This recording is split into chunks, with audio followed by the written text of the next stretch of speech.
So today we're going to be testing out AmFilm's tempered glass clear screen protector. We are going to be doing a scratch and a drop test to see how durable the screen protector is, and we're also going to be seeing if it's case friendly. I've used AmFilm's tempered glass screen protectors in the past, and they offer some pretty good protection at a good price. And by the end of this video, you'll know whether or not the screen protector is right for you. So let's get started.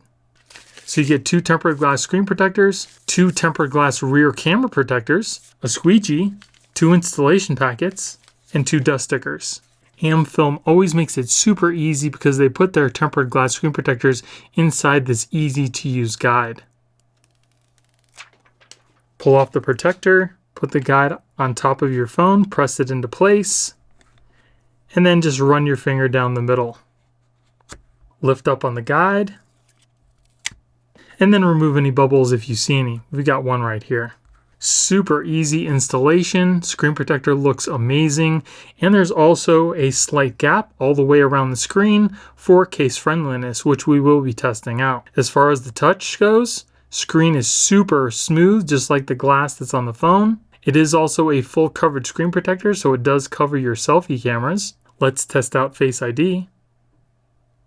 Face ID works fine. As you can see, it's nice and clear. Touch working perfectly fine. Let's test out the camera. Screen looks nice and clear. Don't see any issues with the camera.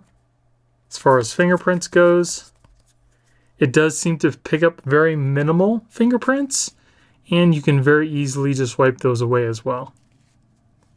The edges of the screen protector are also rounded off too, so that feels really nice. Now let's put it in our case.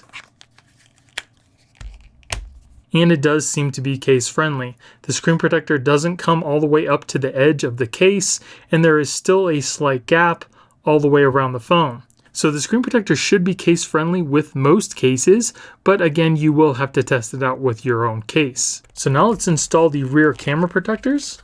So take one of your protectors, put it in the orientation just like this. Everything's lined up with the cameras. We have our hole right here for our LiDAR sensor.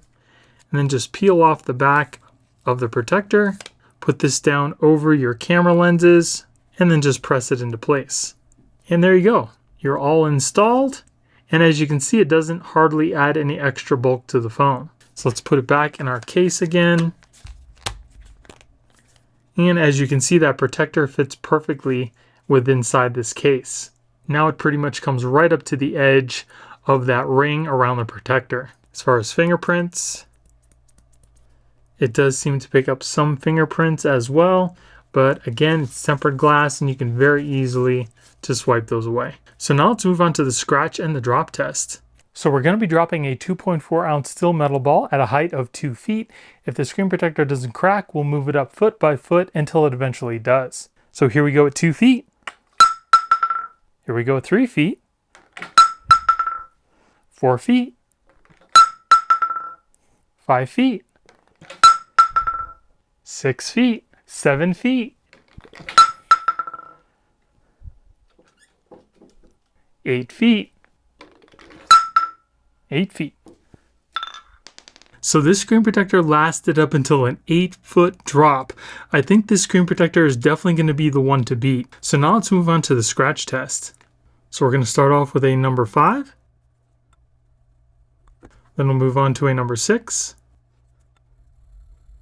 And then a number 7. So if we look a little closer, you can see there are no scratches at the number 5. There are a little deeper at a number 6 and a little deeper than that at a number 7. But if you look at it kind of dead on, you really don't see any scratches. So they're pretty light. And because of that, the scratch resistance on this screen protector is definitely better than regular tempered glass. So installation on the screen protector, super easy. It also does seem to be case friendly. Drop protection is some of the best that I've seen. And scratch resistance also seems to be a little bit better than tempered glass. So I would definitely recommend this screen protector, and I'm going to give it a thumbs up. Now let's test out the scratch resistance of the rear camera protectors. So again, we're going to start off with a number 5. Then we're going to move on to a number 6. And then finally a number 7. So if we take a closer look here, you can see there are no scratches at the number 5. There are ever so slight at the number 6 and a little deeper at the number 7. So again, tempered glass on the back camera seems to be a little bit better than regular tempered glass as well. Like I mentioned before, I've been using AmFilm's tempered glass for quite a few years now, and as you saw, it offers some really good protection and it has a great price. So if you guys want to pick up this screen protector set, I will be putting links in the video description. And if you guys enjoyed the video, it would really help out my channel if you gave me a thumbs up and consider subscribing. Thank you all for watching. I hope you have a great day, and I'll see you in the next one.